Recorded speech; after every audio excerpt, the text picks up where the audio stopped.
kalsada, yung harapan ng KOJC. Sinara nitong mga tamulmol na KOJC member, hindi umaksyon yung mayor. Di ba? Kaya dapat talaga itong si Baste, makakasuhan to. Planong ireklamo ng hepe ng Police Regional Office 11 si Davao City Mayor Baste Duterte.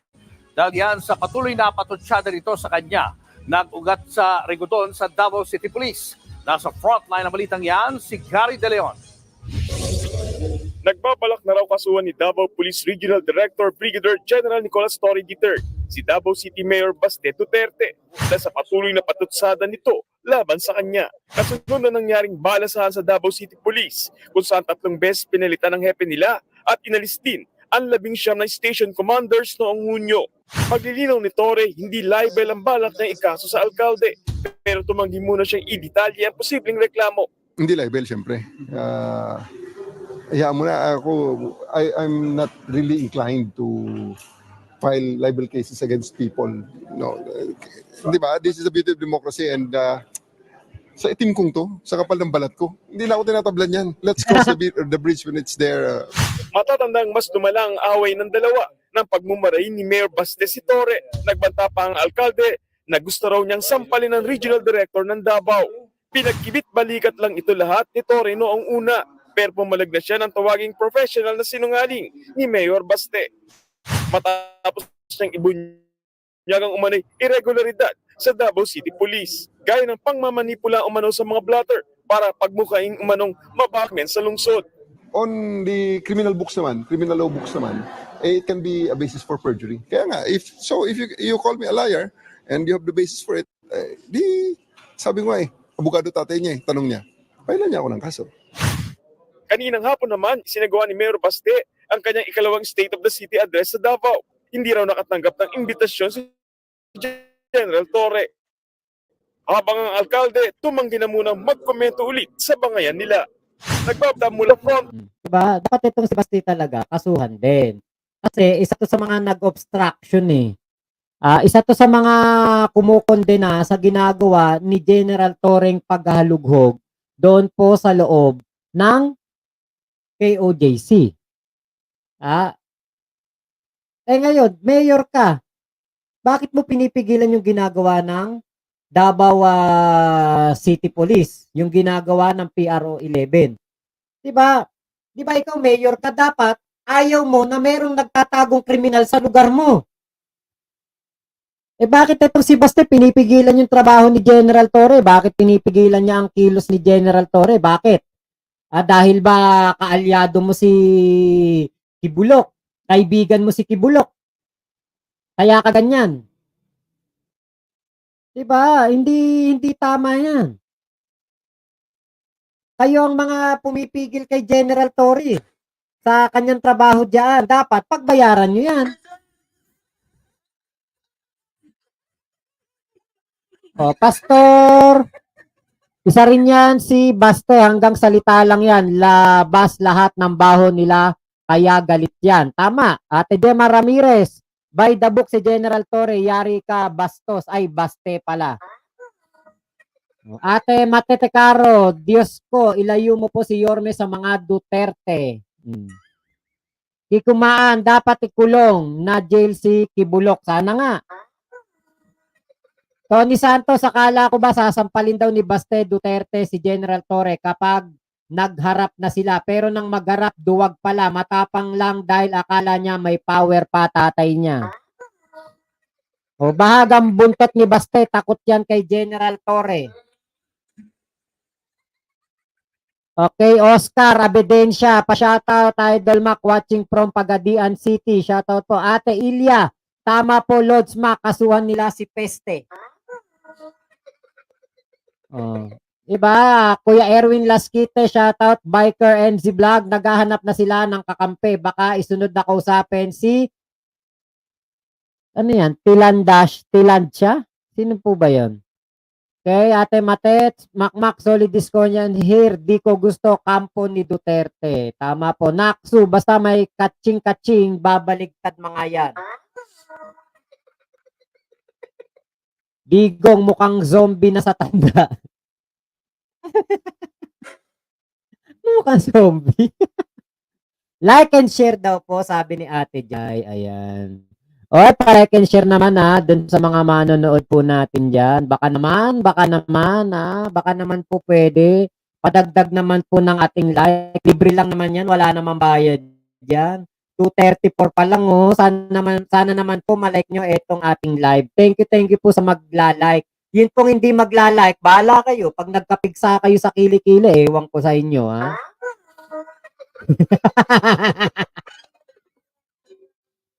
Lahat sana ng mga naninira sa ating mahal na Pangulong BBM, makulong lahat, buhat sa puno. Sana nga po, pero wag po kayong mag-alala. May mga kumikilos na po para diyan. Ngayon siguro hindi makakasuhan yung mga yan. Kapag baka pag wala na si PBBM sa pwesto, baka doon pa lang po makakasuhan yung mga yan. So, nakakatuwa pag naka-orange na mga yan. 'Di ba? Sana nga makapag-orange na sila. Diba, Ate Janet, shout out, Pastor, Tiburcio, Dan TV Vlog. Ayan, hello po sa inyong lahat, ha. Okay, Nay Helen Makachag. Hello po. Okay, Ate Lynn Garcia. Ayan, salamat po sa mga nagla-like. Ilan na ba? 256 na. Salamat po. O, real talk lang, mahilig si Kib sa Palmolive Girls. Pag nalipat siya ng kulungan, si Kibulok ang paborito nilang Palmolive Girl. Joking ng Cabanatuan City. Shoutout po sa mga taga Cabanatuan, taga Gapan, at mga taga Aliaga. Ayan. Sushi 123. Totoo ito na pinag-usapan ni Xi Jinping na gagawin nilang province of China ang Luzon kapalit ng pagpapaunlad ng China sa Mindanao. Sign ka, pataka lang, tag-comment, kuya, may pa maghilom ka. Maghilom ka diha. Erin ka. Way ka pulos. Why pulos ka? Okay. Nasa na ba? Okay. Puntahan natin tong balita pa. Play natin. Yan posibleng reklamo. Hindi libel, syempre. Hayaan mo na ako. Ayan hindi lang libel ang isasampa ni General Torre. Sigurado ko dyan yung mga disobedience to men in uniform. Kasi sinabi ni Duterte, ni Baste, nasasampalin daw niya si General Torre kapag nakaharap niya. Isa po yung pambabastos sa ating kapulisan. So ngayon po, puntahan natin itong isa pa pong balita. Puntahan natin itong magiting na senador pero pulpol. Magiting to kaya lang pulpul to pulpul to itong si Bato. Pakinggan po natin itong sinasabi ni Bato para kay General Torre. Na para sa akin, hindi po karapat-dapat na sinasabi niya dahil nga po, senador siya. Hindi porke dati siyang chief PNP, akala mo kung sino siya. Ito po, panoorin po natin. Is the decision to pull out your troops within your power? Yes, sir. Therefore, nobody is ordering you to stay put and nobody is ordering you to continue on with the illegal search. I always consult with. Kita nyo yan sinasabi ni Bato de la Rosa, illegal search. Dapat tumakasuhan din to ng obstruction of justice Illegal search ang tawag niya doon sa ginagawa ni General Torre. Dating PNP chief ang nagsasalita niyan.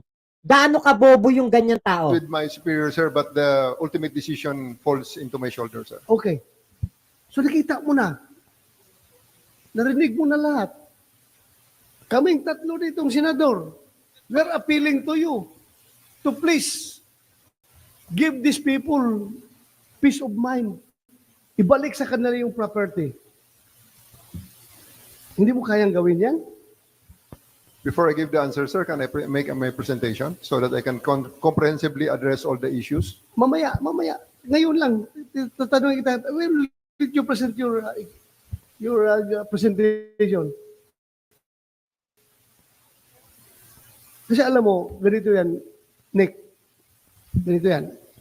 If the decision is within your level as the regional director, alam mo,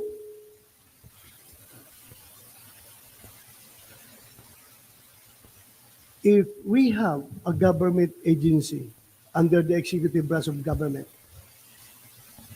that does not listen to the recommendations, to the pleas of this committee, of this Senate committee. If we have a government agency that does not follow court orders, we are therefore creating a situation na masasabi natin there is a constitutional crisis. And are you willing to place your name as the very person that caused the constitutional crisis? I don't think that is applicable in this case, sir. If you will Not applicable in this case, sir. Bakit? Wala namang constitutional crisis eh. Pinapatupad lang yung warrant of arrest. Anong constitutional crisis pinagsasabi mo? Kaya ka hindi boboto ng taong bayan dahil sa pagprotekta mo kay Kibulok. allow me, before to answer my question, to answer to your question, before that, can you allow me can you allow me to I will present? be very liberal to you. Thank you, sir. I will be very liberal to you, even though you are not so liberal in interpreting court orders. Pero pasalamat kayo dahil nirevoke ng Court of Appeals yung TPO coming from RTC. But I will be very liberal to you. Di ba? Kita nyo ha? Si Bato, ang isa po sa mga pumuprotekta kay Kibulok. Kaya dapat po talaga isama din to sa mga kakasuhan. Pati yung tatlong senador na sinasabi niya, di ba? Sila ni Bongo at ni Robin Padilla. Kasi alam niyo po, itong mga tukmul na to, itong tatlong tukmul na senador na to, kaya to nanalo dahil kay Digong. Tumatanaw sila ng utang na loob kay Kibulok. Kaya dapat po, itong mga kumakandidatong senatoriables na na nasa panig ni Digong, wag niyo pong iboboto. Bakit? Magiging tagapagtanggol lang po ito ng mga manyakol na mangkanor. Diba? Kaya po wala na po. Kita niyo pagkatapos po nitong Senate hearing, nahuli si Kibulok. Diba? Pagkatapos na Senate hearing, kinabukasan nahuli na si Kibulok. Yensido, shoutout po. Kuya Pastor, bilib na bilib ako kay General Torre pag sumasagot siya at tinatanong siya palagi siya tumatayo. Na-intimidate ng konti si Bato kasi sinabihan niya na he doesn't need to stand. Okay, Kuya Pastor, hindi ko magets kung paano naging chief PNP yan. Hindi niya alam ang difference ng arrest warrant at search warrant. Yun nga. Wala na yan sila, Yensido.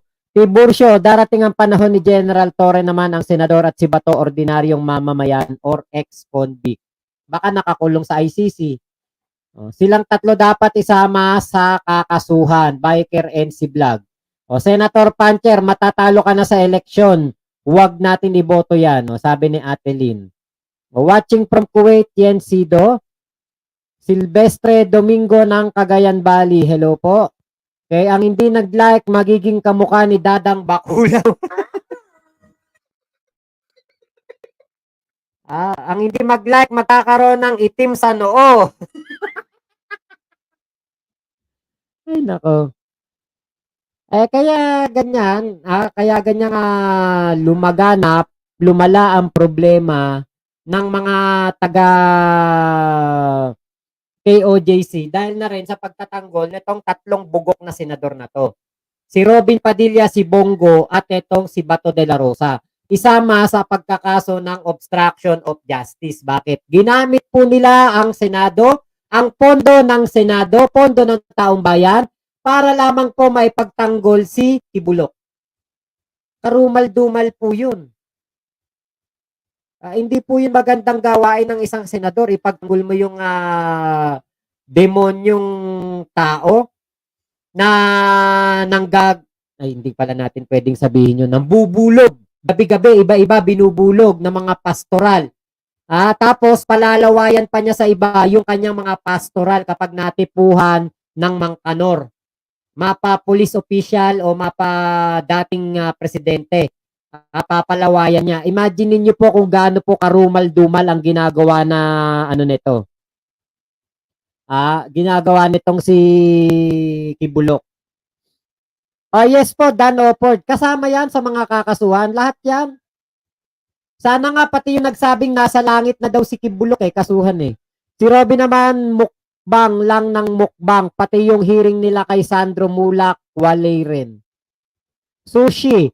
Kaya pinalis ni Duterte ang Amerikano at base militar sa Pinas kasi may warrant arrest sila na huhuli na si Kibulok noong 2017.